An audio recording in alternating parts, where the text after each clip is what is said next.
Hola, hola, hola, wow. Bienvenidos a Me Quiero Volver Chango. Gracias por hacerme su cómplice para matar el tiempo. Vaya última jornada de la primera fase de la Champions League. Tanto quejarnos, tanto lamentarnos para al final tener que justificar todo lo que hemos visto, todo lo que hemos criticado, todo lo que hemos tragado, porque hay que reconocerlo. Ha sido impresionante lo que hemos vivido en esta jornada 8 de la todavía nueva primera fase de la Champions League. Yo siempre he dicho que las películas, por lo menos desde mi punto de vista, se juzgan a partir de su final. Un buen final lo justifica todo. Ha habido películas, pocas, aplica también para las series, quizás es una analogía más moderna, pero tanto las películas o series, todavía más, porque a una serie le dedicas muchísimo tiempo, ¿no? Y estás viéndola, capítulos, temporadas, y puede ser muy buena, puedes creer que es muy buena. Donde acabe mal, donde la última temporada sea una basura, donde el último capítulo de la última temporada no justifique que hayas invertido tanto tiempo en esa serie, la serie puede convertirse en una absoluta mierda. Juego de Tronos es un buen ejemplo, pero no es el único. Por otro lado, aquí es mucho más complicado, ¿no? Porque normalmente si hablas de una serie, si no te gusta al principio, la dejas. Pero retomando el tema de las películas, si una película no te está gustando mucho, pero le das una oportunidad y te la chutas hasta el final, no siempre pasa. Esto es más excepcional y por eso la analogía a la jornada de hoy de la Champions League. Pero hay películas, y ahora pienso en una película que se llama Nueve Reinas, que a mí me pareció terrible, una tontería tras otra. No sé cómo la vi hasta el final, y qué bueno que la vi hasta el final, porque el idiota era yo, porque al final todo cobra sentido. Y, y claro, los últimos minutos de un partido de fútbol, los últimos minutos de una película, los últimos minutos de una serie de televisión son los más importantes, son los que justifican todo. Y aquí podemos hablar de mil cosas que hemos hablado y que seguiremos hablando sobre este nuevo formato. Pero cuando la última jornada tiene 61 goles, el gol número 61 es un gol que se anota en el último suspiro, no en el último segundo, no en el último minuto, en el último suspiro, cuando ese gol determina que uno de los dos equipos clasifica y otro no logra su objetivo. Al final los dos, tanto el Real Madrid como el Benfica, van a estar en la misma ronda e incluso podrían cruzarse. Ya veremos el sorteo si los enfrenta o no. Hay un 50% de posibilidades que vuelvan a encontrarse en el camino para hacerlo todavía más circense.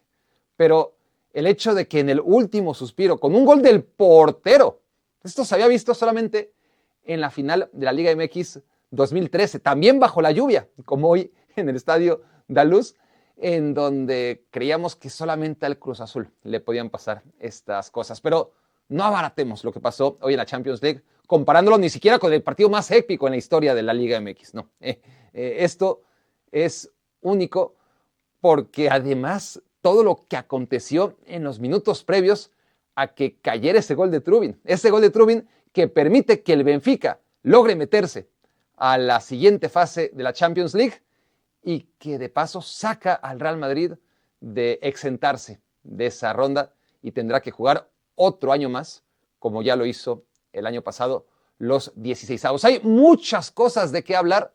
Traté de consumir lo más que pude, digerir después del silbatazo final del último suspiro, del último partido, ese gol número 61 del portero del Benfica, y después de digerir todo lo que había pasado, estoy aquí sentado para tratar de hablar de lo más importante, todo eclipsado por ese Benfica Real Madrid, pero no porque haya pasado lo que pasó en el Benfica Real Madrid, vamos a ignorar otras cosas fantásticas, increíbles, como la clasificación del Bodo Glimt, que derrotó al Atlético de Madrid. Vaya primera fase de los equipos españoles. ¡Qué desastre! Athletic Club eliminado el Villarreal eliminado, y de qué forma. También le dedicaré algunos minutos al Sporting Club, que eliminó al Athletic Club y que con ello el equipo portugués se metió a los 8 primeros y es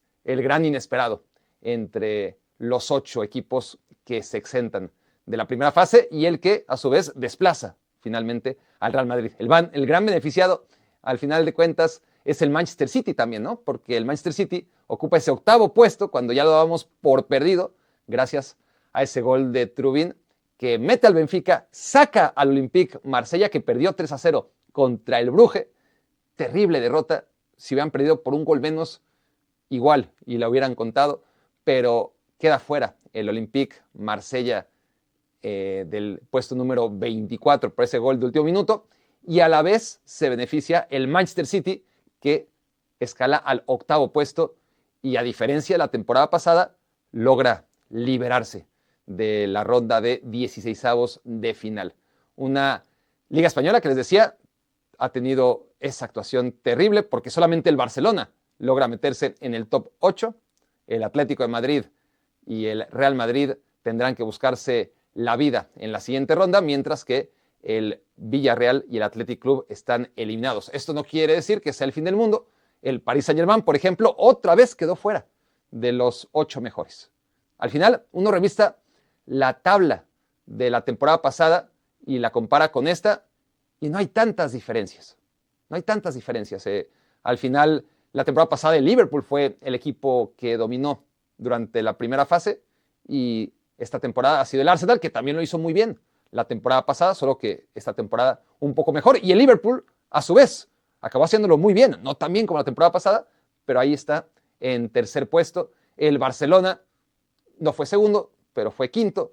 Y al final, la gran sorpresa, como había sido el Aston Villa la temporada pasada, en esta temporada es el equipo del Sporting Club. Pero vamos a repasar ya lo más rápido que pueda, porque podría durar aquí 14 horas, ¿no? Tratando de compartir con ustedes todas mis emociones de tantos partidos jugados a la vez, pero vamos por partes y empecemos por ese Benfica Real Madrid. Ese Benfica Real Madrid que tiene un 1-0 de Kylian Mbappé. El Real Madrid lo que necesitaba era básicamente empatar. De hecho, como vimos con la derrota por diferencia de un gol, estaba sobreviviendo gracias a la combinación de resultados. Pero bueno, aparece Sheldrup, no una, sino 2 ocasiones. Había metido gol Pavlidis de penal, ganaba 3-1 el Benfica. Y aquí es cuando viene lo interesante, porque el Benfica con el 3-1 dice, ya la armamos, ya estamos, es lo que necesitábamos, ¿no? Ganar y el objetivo está cumplido. El Real Madrid mete un gol y también cumple su objetivo. El problema es que no es un también. El Real Madrid sí que lo estaba cumpliendo, perdiendo 3-2 hasta cierto punto, mientras la combinación de resultados así lo permitía. Y el Real Madrid perdiendo 3-2 no fue tampoco a lo loco por el 3-3. Recordemos el contexto. Creo que ni siquiera es necesario, ¿no? Arbeloa y Mourinho frente a frente, que era lo que más picante le metía a esta eliminatoria, en la que muchos daban por perdido al Benfica. Yo veía una última gran oportunidad en la carrera de José Mourinho de, no quiero decir, pero lo voy a decir, de sentirse un técnico legendario por última vez. Ya no va a tener más noches como esta.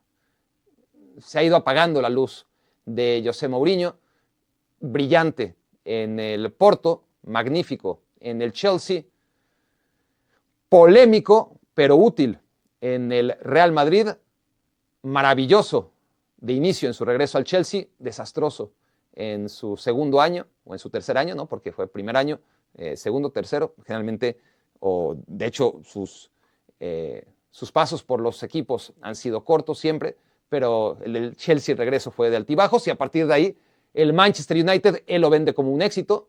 Y si somos honestos y vemos las estadísticas de todos los entrenadores que han pasado por el United después de Sir Alex Ferguson, y ya van varios, pues el mejor es Michael Carrick. No, obviamente hoy podemos decir que es Michael Carrick, pero hace 2 semanas teníamos que decir que el menos malo había sido José Mourinho. Hoy, de hecho, Michael Carrick, y no voy a perder tiempo hablando del Manchester United, hoy no le toca, pero la otra vez estaba pensando, oye, es una estupidez lo que voy a decir y lo que dije en su momento entre cuates, y ahora lo digo entre más cuates.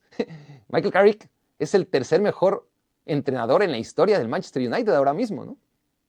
O sea, ustedes díganme, después de Matt Busby y de Sir Alex Ferguson, otro técnico exitoso en la historia del United. Los reto a que me lo digan.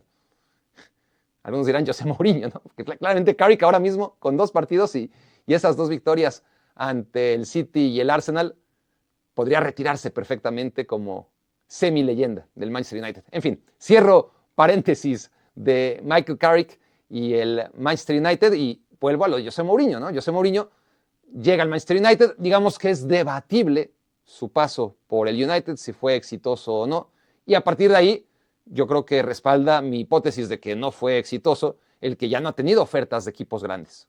Manchester United fue el último que, en eso, obviamente Manchester United un grande, pero en aprietos, ¿no? En urgencia, pero el último proyecto millonario que realmente puede gastar lo que quiera el técnico, que le tendió la mano a José Mourinho para que llevara a cabo, para que llevara las riendas de su proyecto, fue el Manchester United.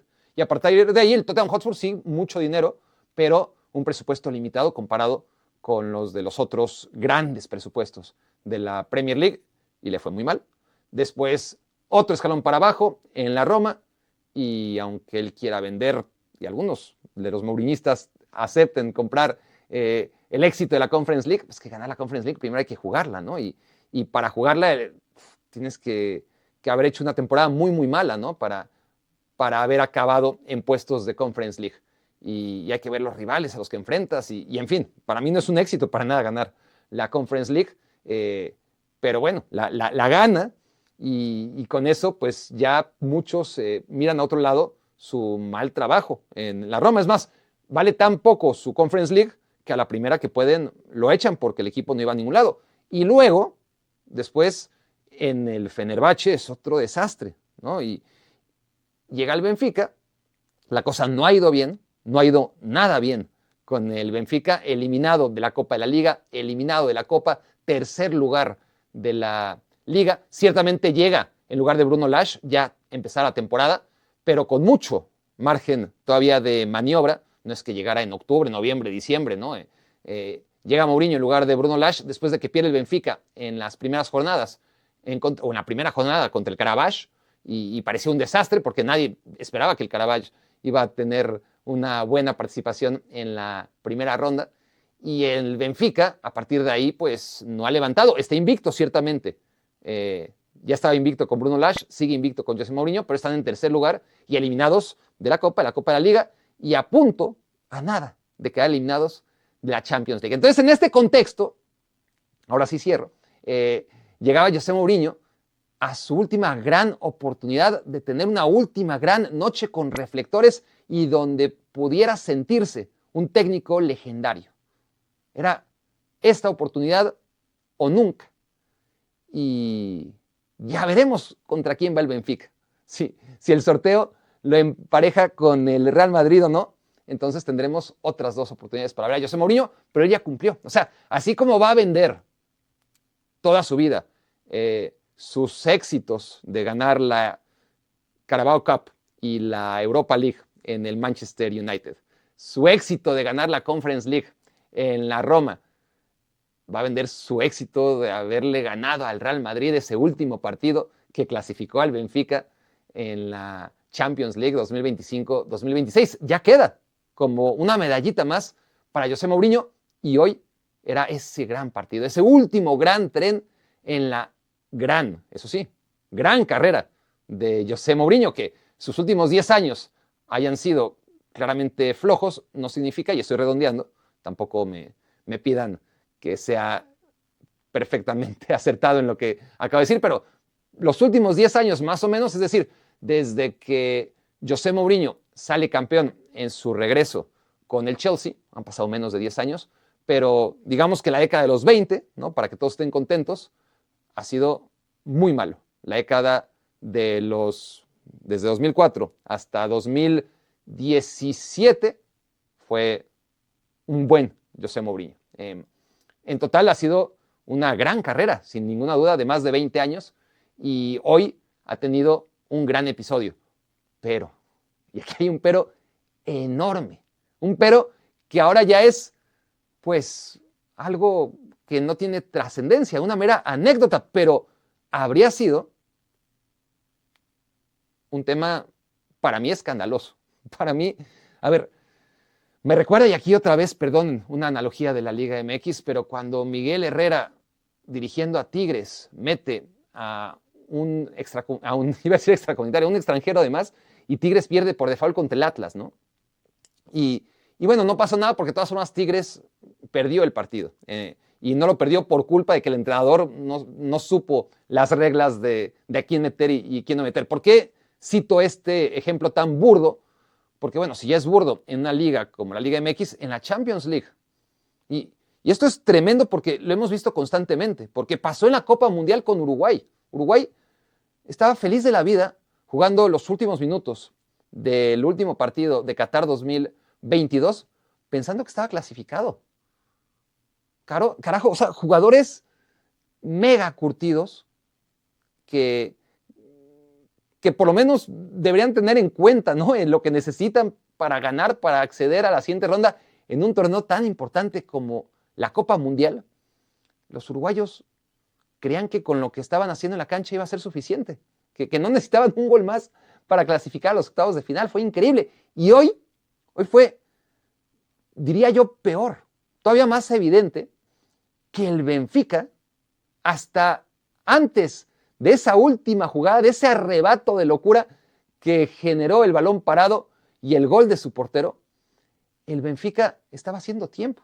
El Benfica estaba feliz ganándole 3-2 porque por más auxiliares técnicos y gente en el departamento de estadísticas e inteligencia y cuánta gente en el fútbol moderno trabaja en los equipos para que los entrenadores tengan pues la ayuda necesaria y todo tipo de información. Y yo entiendo que José Mourinho es más un entrenador old fashioned. Yo entiendo que el Benfica, por más historia que tenga, quizás no tiene tantos recursos como los equipos de la Premier League, el Barça, el Madrid, etc. Es indefendible.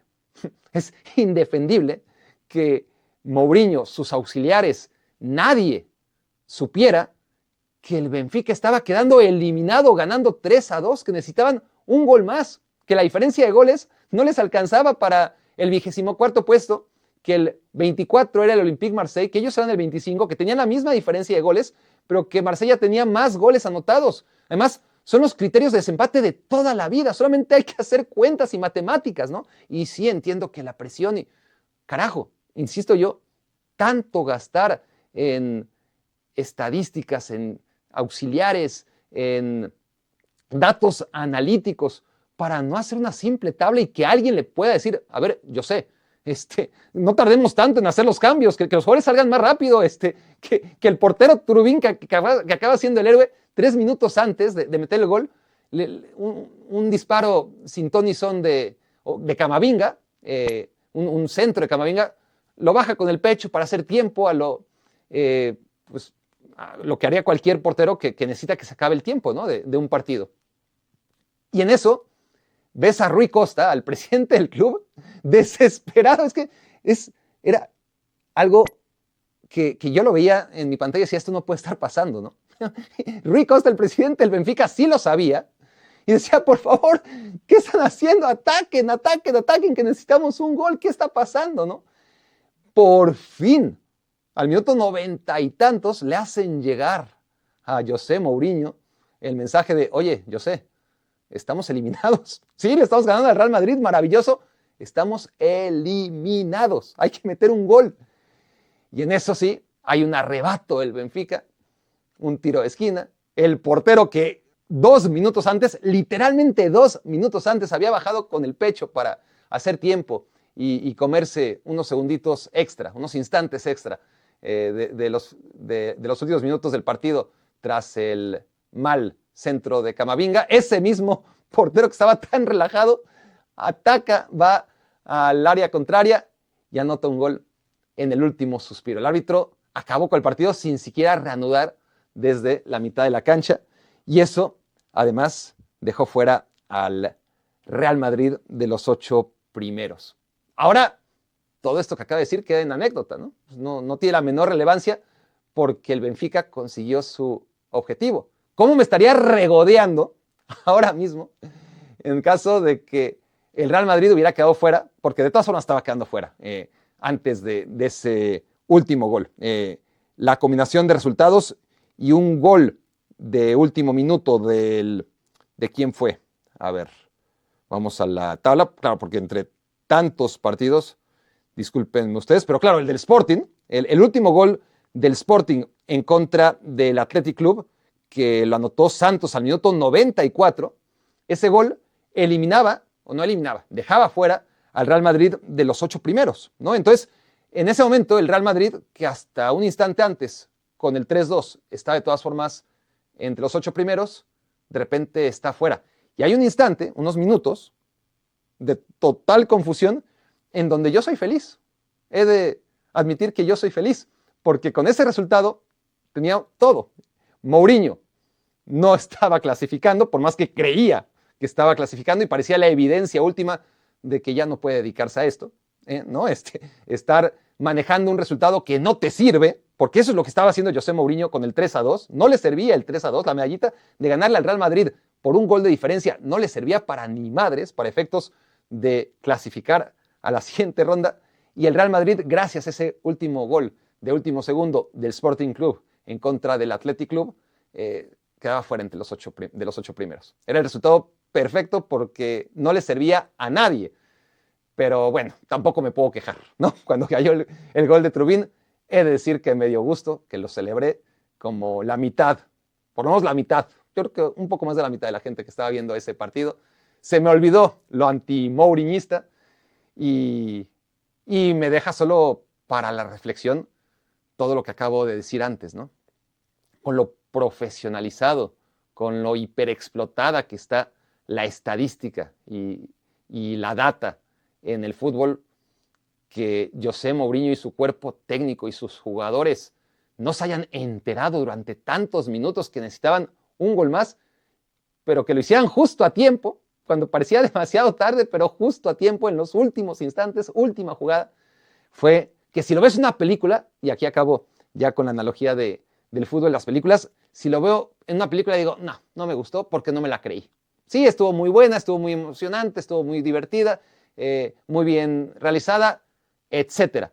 Pero para mí lo más importante en una película es que me lo pueda creer, ¿no? Que me parezca factible lo que estoy viendo, que sea plausible dentro del mundo que estoy viendo, ¿no? Si vuelan, perfecto, que vuelen, pero no me quieras tomar el pelo de que de repente vuelan y luego ya no vuelan, ¿no? Justifícame, si van a hablar, que vuelen todo el tiempo.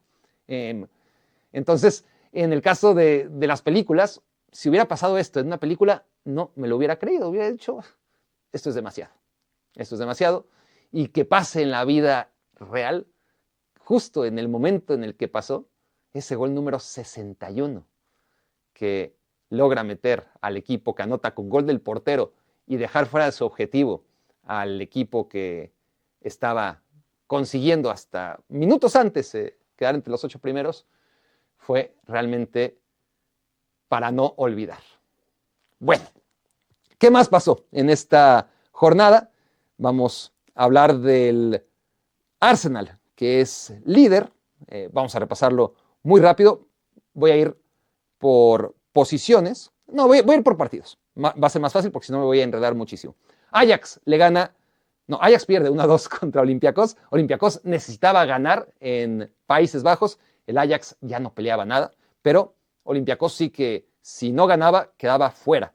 Y el equipo griego logró esta importante victoria 1-2 en campo del Ajax. El Arsenal jugó 8 partidos, ganó los 8. Hoy era un duelo que enfrentaba al 1 en contra del 36. Nunca van a ver una mayor diferencia. Es decir, imagínense, en una liga, por ejemplo, el Inter que enfrentó al Pisa la jornada pasada en Italia, ¿no? Pues sí, una gran diferencia entre el 1 y el 20. Pero aquí son 1 y 36, ¿no? Y aún así, el Khairat Almaty le hizo 2 goles al Arsenal. El Arsenal dominó, el Arsenal fue mejor, el Arsenal está despertando dudas, todo hay que decirlo, pero el Arsenal acaba con 24 puntos de 24 posibles. El Liverpool, la temporada pasada, llegó a estas instancias con 7 victorias. El último partido lo pierde contra el PSV Eindhoven. Lo que pasa es que el Arsenal tenía en casa al rival más fácil posible, no podía perder puntos. Y bueno, Khairat en algún momento hizo de penal el 1-1, luego el Arsenal metió 2 goles más y Ricardinho en el último instante logró el 3-2 que puso muy feliz al equipo de la muy lejana ciudad de Almaty en Kazajistán. Athletic Club pierde en casa 3-2 contra el Sporting. Ha sido horrorosa la labor del Athletic Club en esta Champions League. La jornada pasada estaban quedando eliminados por la Atalanta y tuvieron 3 ocasiones de gol. La Atalanta les pasó por encima, pero Athletic Club tuvo 3 ocasiones de gol, anotaron en las 3 ocasiones y acaban ganando, remontando hasta de manera solvente cuando quien vio ese partido se dio cuenta que le pasaron por encima. Aún así, con esa victoria, Athletic Club escaló. Estoy hablando de la jornada anterior, hace una semana, de la jornada 7. El Athletic Club ascendió del puesto 33 al 23, mientras que la Atalanta, que estaba en tercer puesto, bajó hasta el 13º. Solamente con ese partido. Atalanta bajó del 3 al 13, Athletic Club del 33 subió al 23. La Atalanta, por lo tanto, de estar entre los 8 primeros en posición muy cómoda para evitar la ronda intermedia de 16avos de final, quedó lejos del top 8, mientras que Athletic Club, que estaba en el 33, lejos, muy lejos, por lo menos en escalones del puesto número 24, que te asegura la clasificación a los 16avos, pues con ese resultado engañoso logró meterse provisionalmente al puesto número 23. Hoy enfrentaba al Sporting en uno de los duelos más interesantes por todo lo que había en juego. El Sporting estaba clasificado entre los 24 primeros, pero quería una victoria y una combinación de resultados que lo metiera entre los 8 primeros. El Athletic Club necesitaba ganar para quedarse entre los 24 primeros. Y perdió. Perdió el Athletic Club de Bilbao en un partido en el que empezó ganando, le empataron, luego volvió al triunfo provisional 2-1, empató Trincao 2-2 en el segundo tiempo y luego llegó ese gol de Santos para el 3-2 de un Sporting Club que con esa victoria escala hasta el 7º puesto. Entonces, cuando ves los que están clasificados de manera directa ya a octavos de final, te das cuenta que hay 5 ingleses, el único que no lo hizo fue el Newcastle United, del que estoy a punto de hablar, hay un español, que es el Barça, hay un alemán, que es el Bayern Múnich, y hay un equipo portugués, que es el Sporting Club de Portugal.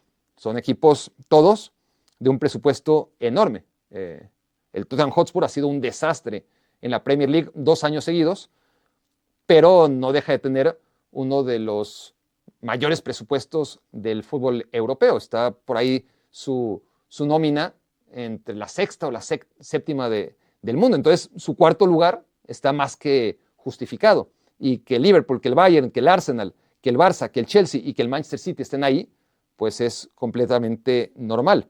Lo que no es tan normal y el que tiene mucho mérito de estar ahí es el Sporting Club. La temporada pasada, por ejemplo, les decía, fueron nombres similares, pero hubo más sorpresas. No solamente fue el Aston Villa, que acabó en 8º lugar, sino el Lille, que acabó en 7º, el Bayer Leverkusen, que acabó en 6º, y esta temporada hay menos sorpresas, ¿no?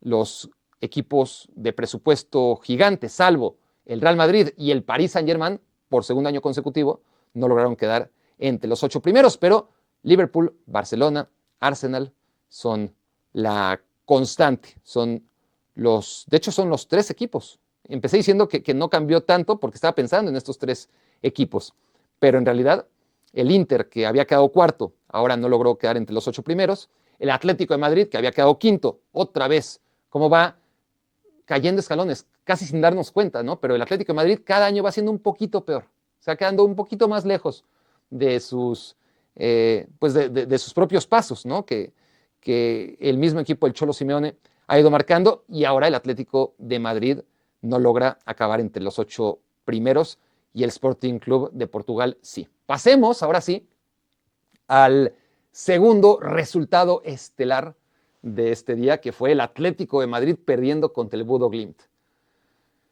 Hubiera abierto con esto si no hubiera sido por lo del Benfica Real Madrid, claramente. Pero qué historia la del Bodo Glimt. Se las voy a resumir lo más que pueda. Bodo Glimt es un equipo pequeñito. Tan pequeñito que la ciudad de Budo es la 15ª en población de Noruega. Noruega, que por sí es un país territorialmente grande, pero con una población pequeña. Y las ciudades más pobladas están al sur de Noruega, donde el clima no es cálido, pero sí es más templado. La ciudad de Budo está en el norte de Noruega. Está en el círculo polar ártico. ¿Qué significa? Pues obviamente que hace un pinche frío de la chingada. En términos estadísticos, la ciudad de Budo tiene un promedio de temperatura anual de 4 grados centígrados. 4 grados centígrados es el promedio anual de la temperatura de Budo.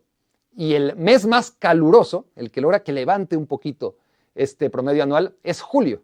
Y el promedio de temperatura en el mes más caluroso del año son 14 grados centígrados. Esta limitante, además de ser un pueblo pequeñito de 40,000 habitantes, que con trabajos es el 15º en población de un país pequeño como Noruega, pues genera que claramente nadie quiera jugar en el Bodo Glimt. Glimt, por cierto, significa brillo o algo así. Entonces, Budo, a diferencia de otros equipos de los que pues también vale la pena hablar, como del Sheriff, que ganó en el Santiago Bernabéu hace poco tiempo, como el Pafos, que estuvo a punto, el Pafos de Chipre, un equipo chiquitito de Chipre, estuvo a nada de hacer la gesta y meterse a la siguiente ronda, como ha hecho el Bodo Glimt, se quedó en la orilla, pero la diferencia entre el Karabaj, entre el Pafos, entre el Sheriff y todos estos equipos loables de ligas pequeñitas, diminutas, y el Bodo Glimt, la diferencia es que aquellos equipos han conseguido sus hazañas. Es más, el Kiryat Almaty también, ¿no? Que quedó último en esta Champions League, pero que es una bonita historia. Son equipos que tienen muy pocos futbolistas nacionales. De hecho, el Sheriff gana con 11 extranjeros cuando juega en el Santiago Bernabéu. La alineación del Karabaj tiene a un jugador de Azerbaiyán a lo mucho, ¿no? A un azerí, y etcétera. Este tipo de equipos tienen muchos extranjeros. Bodo Glimt no. Bodo Glimt tiene que jugar con noruegos, porque ¿quién chingados va a ir a jugar a la ciudad de Budo? ¿Saben quién? Pues un ruso. El portero es ruso. Un danés. El delantero, el goleador, es danés. Tiene 2 o 3 daneses, pero en el 11 titular es un delantero danés, un portero noruego y 9 futbolistas, no, perdón, un portero ruso, un delantero danés, que están acostumbrados a ese tipo de clima, y 9 futbolistas noruegos. Bueno, el Bodo Glimt era un equipo pequeñito hasta dentro de Noruega. El Bodo Glimt estaba en segunda división hasta por ahí de 2019, y a nivel histórico, pues no era un equipo grande, ni mucho menos en Noruega. Pero hizo las cosas bien, sin un capital extraordinario, simplemente con una buena administración, con decisiones inteligentes. El Budo ganó 4 de los últimos 5 títulos en Noruega, lo cual ya era una gesta tremenda. Bueno, ganarlo una vez, ascender y salir campeón, fue maravilloso, ¿no? Como cualquier equipo que asciende y sale campeón. Pero ascender, salir campeón y hacerlo una tras otra, 4 de las últimas 5, pues aquí qué está pasando. Y además, eso se vio respaldado con buenas actuaciones. Poco a poquito empezó a darse a notar el equipo, totalmente desconocido en la Europa League. La temporada pasada, no es que lo oyéramos por primera vez, ya empezábamos a familiarizarnos con ellos, pero muy poquito. Pero la temporada pasada le ganan equipos que en ese momento era como extraordinario, ¿no? Ahora lo ves en perspectiva y no es ni madre. Si le acaban de ganar al Manchester City, debieron golear al Manchester City, de hecho, le hicieron precio. El VAR le levantó muchos goles por centímetros, pero el Bodo Glimt debió golear al Manchester City y llegó con vida al Estadio Metropolitano y le ganó al Atlético de Madrid. Entonces, con esas victorias, pues ya las que parecían victorias extraordinarias quedan pequeñitas. Pero la temporada pasada era wow. El Bodo Glimt le ganó a la Lazio, eliminó a la Lazio, eliminó al Porto, ¿no? Eliminó al Olympiacos. Era tremendo, ¿no? y así hasta meterse a semifinales contra el Tottenham Hotspur en la Europa League. Esta temporada juega otra vez contra el Tottenham Hotspur, le hace muy buen partido, con mala suerte, pues obviamente al final la calidad en las áreas determina muchas veces, o casi siempre, los resultados, falla un penal, empata 2-2, pero hubo muchos partidos esta temporada, o esta Champions League, donde Bodo Glimt no podía ganar partidos, que se quedó los 6 primeros sin ganar, hasta que ganó los 2 últimos. ¿Y contra qué rivales? ¿Quién iba a decir, no? Un equipo que no logra ganar, con muy mala suerte, hay que decir, quien viera los partidos, algunos de esos partidos, tampoco les voy a decir que vi los 6, pero sí lo suficiente como para poderles decir con seguridad que el Bodo Glimt tenía menos puntos de los que merecía.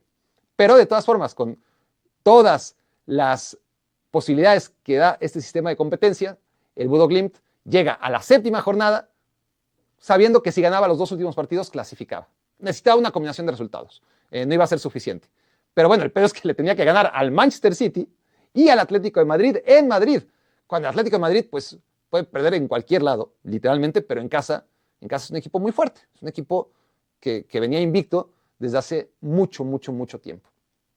El Atlético de Madrid pierde en casa contra el Bodo Glimt.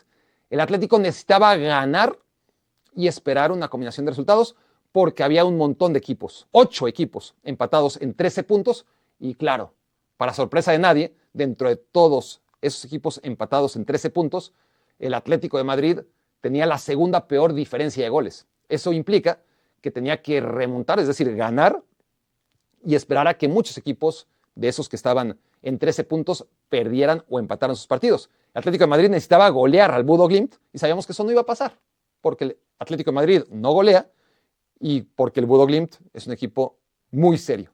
Pero Atlético tenía que ganar por la mayor cantidad de goles posible y luego, pues, lamentar que no hubiese sido un poco más ambicioso en los partidos anteriores, ¿no? Porque, claro, vas ganando ciertos partidos, cierras la cortina, te conformas ganando 2-1 o 1-0 en lugar de buscar más goles, y la consecuencia es que llegas a la última jornada con un múltiple empate y con la peor diferencia de goles. Solamente la Atalanta tenía peor diferencia de goles que el Atlético de Madrid en este múltiple empate. Tan es así que si el Atlético hubiera ganado hoy, tampoco hubiera logrado clasificar, lo cual no sirve de ninguna manera como excusa, pero Atlético de Madrid, si hubiera ganado hoy, hubiera llegado a 16 puntos, el Manchester City con +6 y el Sporting Club con +6, el Chelsea con +7, el Barcelona con +8, tienen 16 puntos y el Atlético de Madrid se quedó con +2, es decir, debió haber ganado por 4 goles de diferencia. Estaría en +4 si hubiera ganado por 1, en +5 si hubiera ganado por 2, en +6 por 3 goles. Fíjense, el Atlético de Madrid si hubiera ganado por 3 goles de diferencia, ahora mismo sería el 8º lugar en lugar del Manchester City, pero ¿qué va? El Atlético de Madrid perdió en casa, perdió el invicto después de que no caía en casa desde, les voy a decir cuándo, estoy viendo puros casilleros en verde, que son victorias, y en gris, que son empates, hasta que llegamos a la última derrota del Atlético de Madrid en casa, y sigo sin llegar en Copa del Rey contra el Barça. Copa del Rey contra el Barça el 2 de abril de 2025. Desde entonces que el Atlético de Madrid no perdía en ninguna competición jugada como anfitrión. Visitante, muchísimos. Y hoy fue el Bodo Glimt, entre todos los equipos, el que hace la heroicidad. Es una gran historia la del Bodo Glimt, sin duda alguna, que puede enfrentar ahora al Real Madrid. Al Real Madrid le toca o el Benfica, otra vez, o el Bodo Glimt. Cualquiera de las dos será una historia que valga la pena. Barcelona le gana 4-1 al Copenhagen. Venía sufriendo. Sabíamos que el Copenhagen no iba a ser tan fácil como muchos creían. De hecho, el primer tiempo lo acaba ganando el cuadro danés y como en tantas otras ocasiones se levanta el Barcelona. Les mentiría si empiezo a hacerles un análisis del partido. Vi los goles, vi que Lamine Yamal estuvo muy participativo en todos ellos. De hecho, los 4 jugadores de ataque anotan. Bueno, Rafinha, Lamine Yamal, Lewandowski. Fermín López da una asistencia. Rashford, que entró de cambio, mete un gol de tiro libre. Así que el equipo viene en ataque, con dudas defensivas como siempre. De hecho, le hicieron un 4-2 que al final le levantaron. No subió al marcador. Pero otra vez, lo mismo de siempre con el Barça, que logra el objetivo y gana con solvencia, a pesar de que, como en tantos otros partidos, en el primer tiempo la cosa no iba bien. El Leverkusen le gana 3-0 al Villarreal. Con eso logra clasificar el equipo alemán, que estuvo con Xabi Alonso la temporada pasada entre los 8 primeros y que ahora, por lo menos, después de que lo han desmantelado, logra, yo creí que no iba a lograr ni eso, logra evitar el corte de los 12 peores, a diferencia del Villarreal, que se queda fuera, igual que el Athletic Club, en esta muy mala labor de los equipos españoles, que pone en predicamento el que puedan tener otra vez 5 equipos. Curiosamente, el Villarreal se benefició de que los equipos españoles lo hicieron bien la temporada pasada, tanto los ingleses como los españoles lograron un boleto extra. Este año los ingleses lo van a hacer seguro. Habrá que ver quién es la segunda liga cuyos integrantes lo hagan mejor en las competiciones europeas para ver qué liga tiene un boleto extra en la Champions League, pero España por ahora tiene malas noticias porque esto va por puntos y solamente un equipo entre todos se metió a los 8 primeros. El Atlético de Madrid y el Real Madrid de panzazo acaban entre los primeros 24 y el Villarreal, que se benefició siendo el quinto de la liga la temporada pasada, pues no metió ni las manos. Ha sido terrible lo del Villarreal esta temporada. El peor equipo de la Champions League, solamente por encima del Khairat Almaty y por diferencia de goles. Ambos sumaron un puntito y Khairat tuvo menos 15, Villarreal menos 13. Ese es el nivel del que era hasta hace unas horas el tercer lugar de la Liga Española, pero ya es otra vez el Atlético de Madrid para variar. Siempre lo digo, ese es el gran problema de la Liga Española, que no importa lo mal que esté el Atlético de Madrid o el Barça o el Madrid, siempre van a estar entre los 3 primeros, pero siempre, siempre, siempre, siempre. Y si una vez cada 10 años el Girona logra ser tercer lugar en lugar del Atlético de Madrid, pues ya está, va a pasar eso una vez cada 10 años, pero Barça, Madrid y Atlético siempre van a estar entre los 3 primeros porque no hay presión, porque los equipos de abajo están muy abajo en su presupuesto y el Villarreal pues no le alcanza. Mucho mérito tiene el Villarreal estando donde está. Ha logrado meterse en su historia 2 veces a semifinales de Champions League, una muy reciente en contra el Liverpool. Ha ganado la Europa League, todo eso lo tengo claro, pero ha demostrado otra vez que no está para el alta competencia. Como el Sevilla durante muchas temporadas en la Champions League, ¿no? En la Europa League era maravilloso, en la Champions League nunca le alcanzó. El partido más irrelevante, Dortmund contra Inter de Milán, porque pasara lo que pasara, digo, el Inter necesitaba una combinación de resultados para ver si se podía meter entre los 8 primeros, pero era una combinación de resultados descabellada.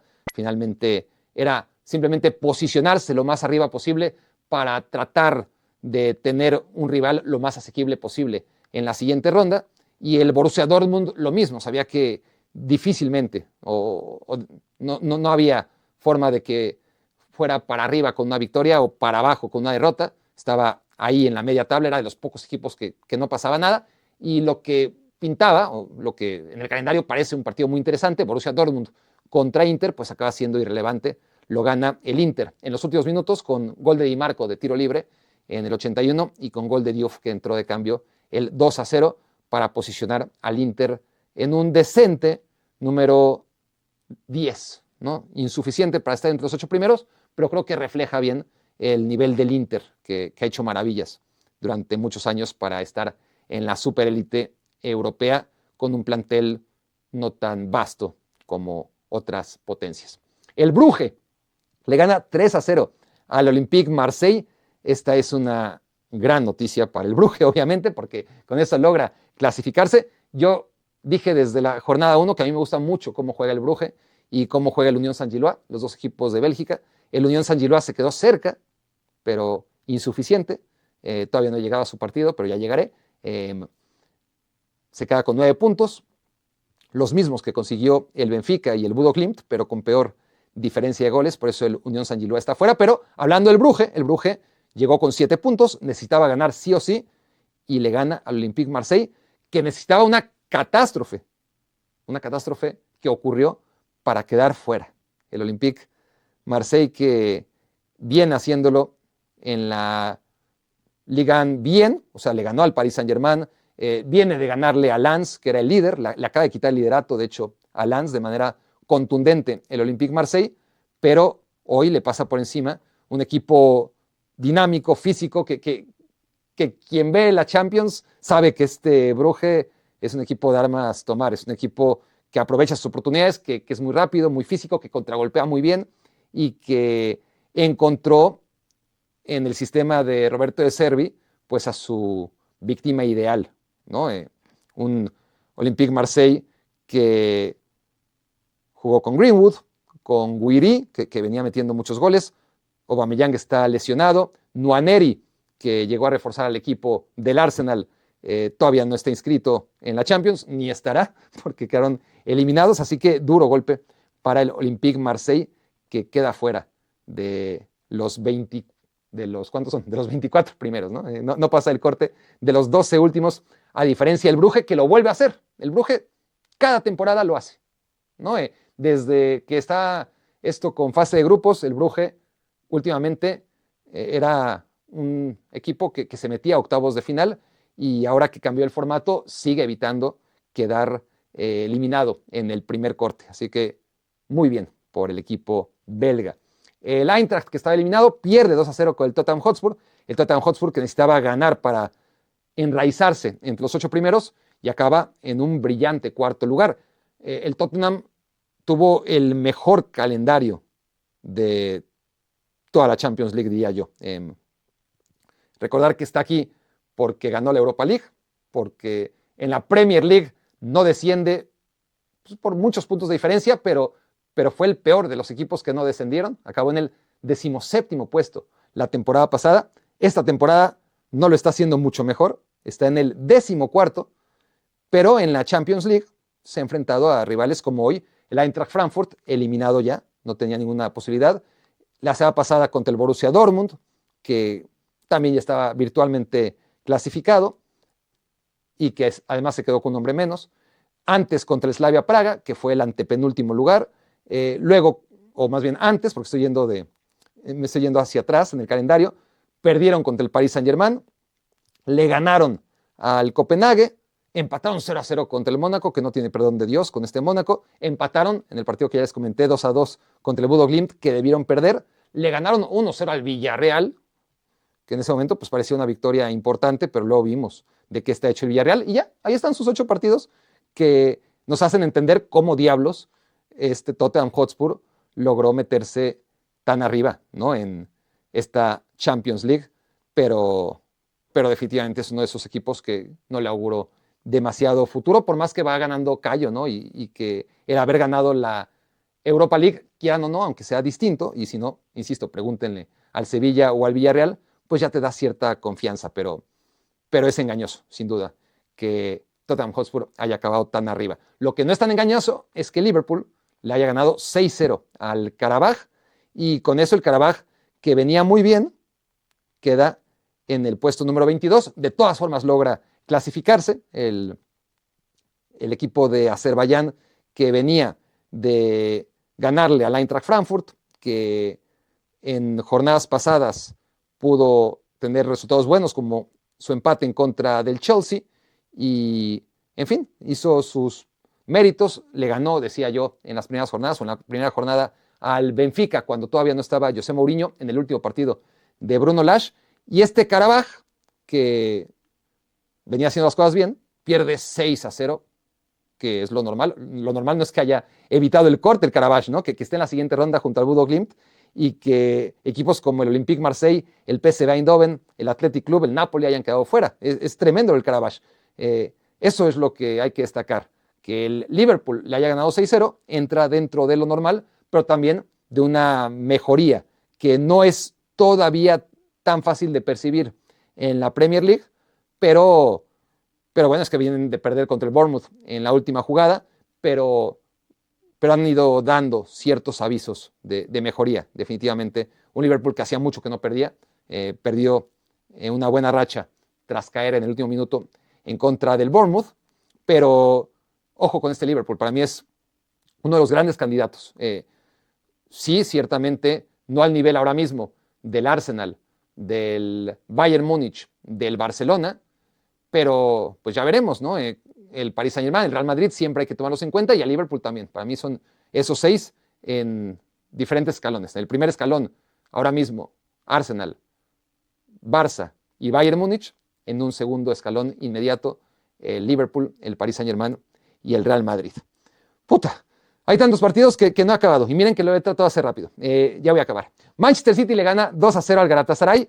Es otra de las grandes historias. El City, que estaba prácticamente sin oportunidades de meterse entre los 8 primeros, lo logra gracias al descalabro del Real Madrid, gracias a que el Paris Saint-Germain y el Newcastle empatan, y que con eso los dos se ven afectados. Los dos estaban en el top 8 y ahora están fuera. Y el Manchester City, con esta carambola de resultados, hace el partido de siempre. Primer tiempo bueno, segundo tiempo horrible, es decir, ya no es ese Manchester City ambicioso que trata de jugar bien los 90 minutos, sino que es uno mucho más conservador, que hace lo necesario para ir saliendo de los partidos. A veces le sale, a veces no. Contra el Galatasaray fue suficiente. Se fue arriba 2-0 al minuto 29, y luego, por lo que pude monitorear, muy poco que destacar. Mónaco-Juventus 0-0, les favorecía a los dos este resultado, a la mediocridad de ambos. El Mónaco no tiene nada que hacer, pero evitó por lo menos el corte. Estará quizás enfrentando al Paris Saint-Germain, ya veremos contra quién le toca en el sorteo. La Juventus, si hubiera ganado, tampoco hubiera aspirado a meterse a los 8 primeros. Hubiera quedado fuera de todas formas el equipo de la Juve, así que un empate que no tiene historia y en el cual no voy a perder más tiempo. Es que me quedé pensando en la historia del triple empate, ¿no? Como, no del triple, de los 8 equipos que estaban empatados con 13 puntos, y como al final todos los que llegaron a 16 puntos, todos los que ganaron, todos los que estaban en 13 y ganaron, lograron clasificar, y los que no, pues se quedaron en el camino. Y cuando digo clasificar me refiero obviamente a los 8 primeros. Llegamos entonces al Pafos, que le gana 4-1 a Slavia Praga. Se quedó tan cerca el Pafos, tan cerca, porque yo creo que ni ellos estaban conscientes de que con esa goleada en algún momento estuvieron clasificados. Al final suman 9 puntos, menos 3 de diferencia, y el Benfica acabó con 9 puntos y menos 2. Claro que el Benfica, como ya dije, como he tratado de dejar claro, al que deja fuera es al Marsella con ese gol de último momento del portero Trubin.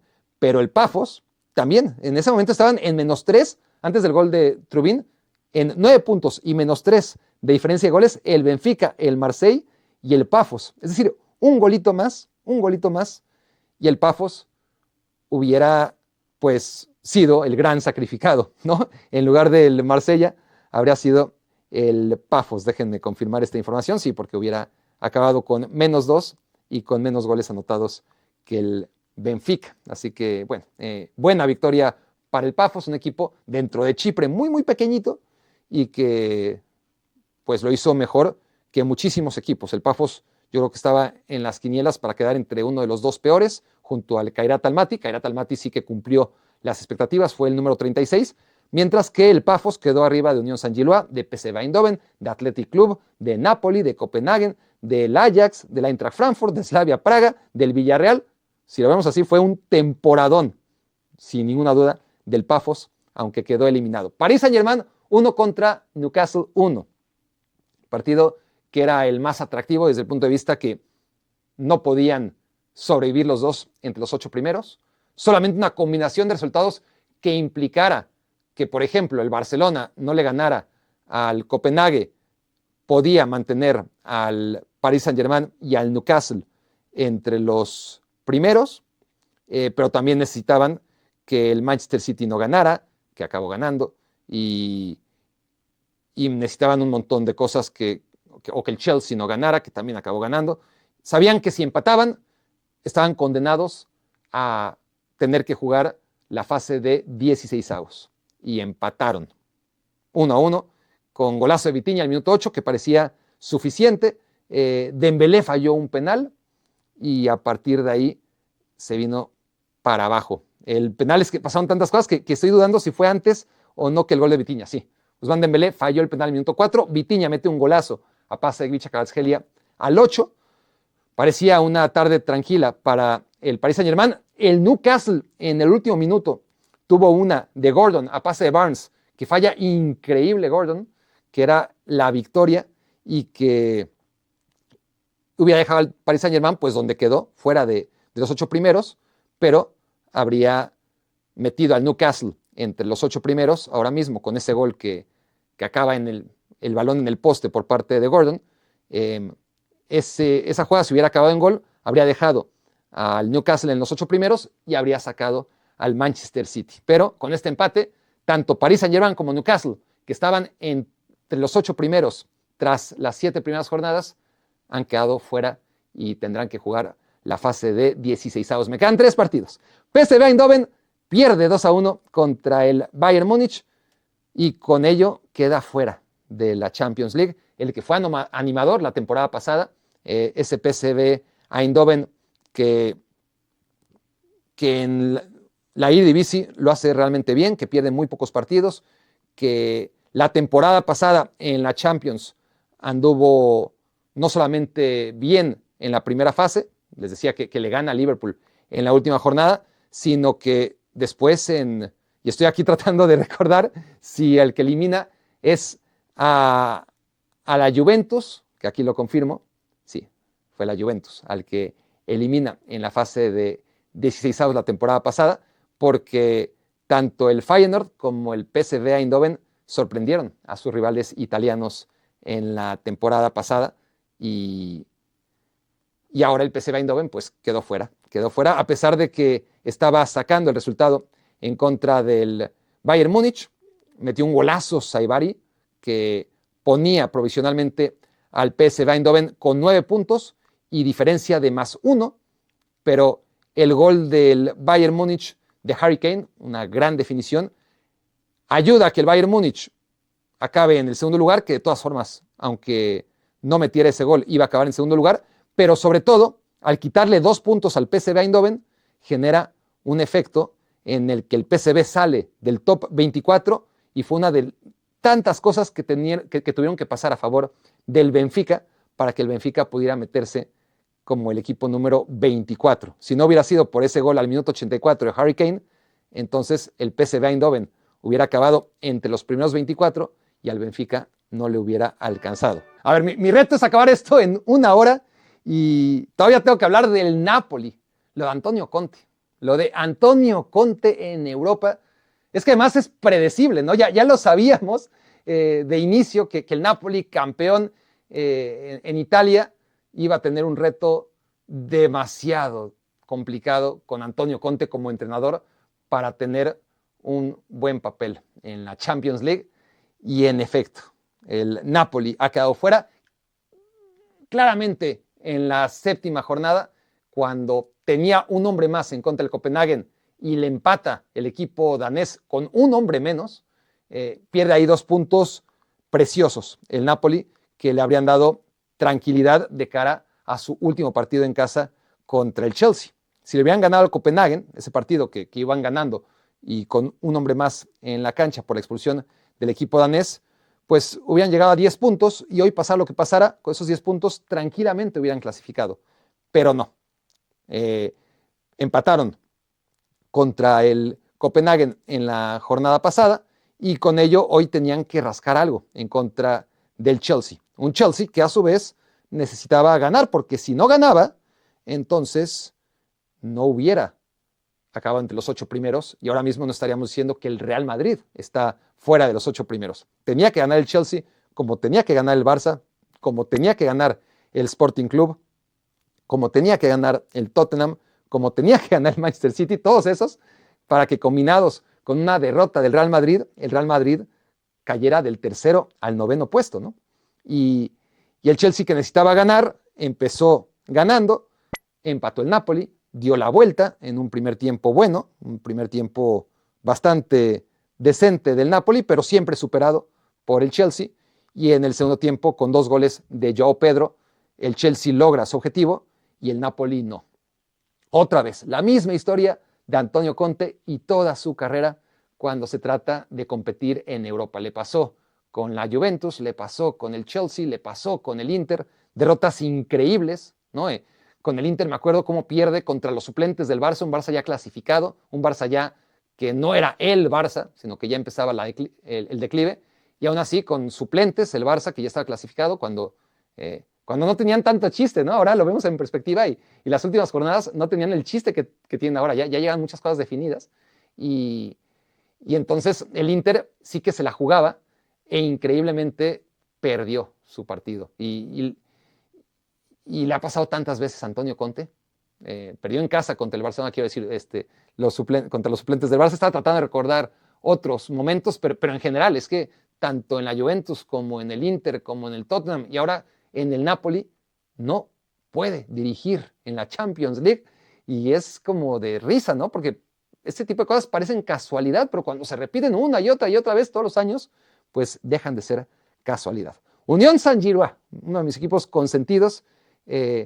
Brighton es el dueño también del Unión Saint-Gilloise, tiene una filosofía evidentemente similar y le ha ganado 1-0 al Atalanta, un Atalanta que les decía, iba ganándole de manera convincente la jornada pasada al Athletic Club de Bilbao, estaban en tercer lugar de la Champions, pero acabaron en el 15º.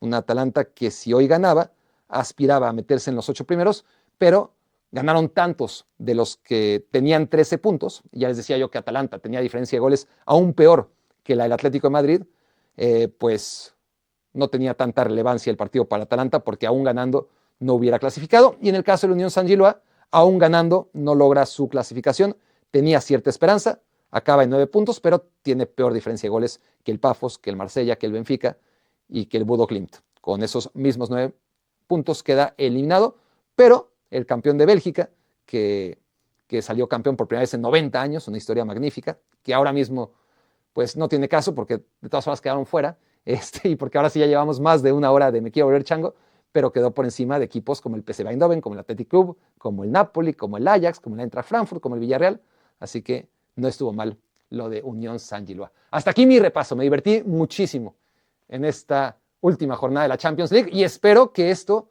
les haya ayudado un poco a aquellos que no pudieron verla con tanto detalle como yo, a disfrutarla casi tanto como lo hice ya.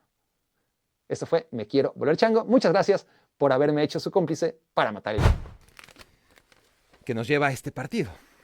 El diario Sport. Al otro día compré el diario Sport. Partidazo. Con Rivaldo, Jeremy, Julio César cometiendo falta, por supuesto, que acabó en el fútbol mexicano, además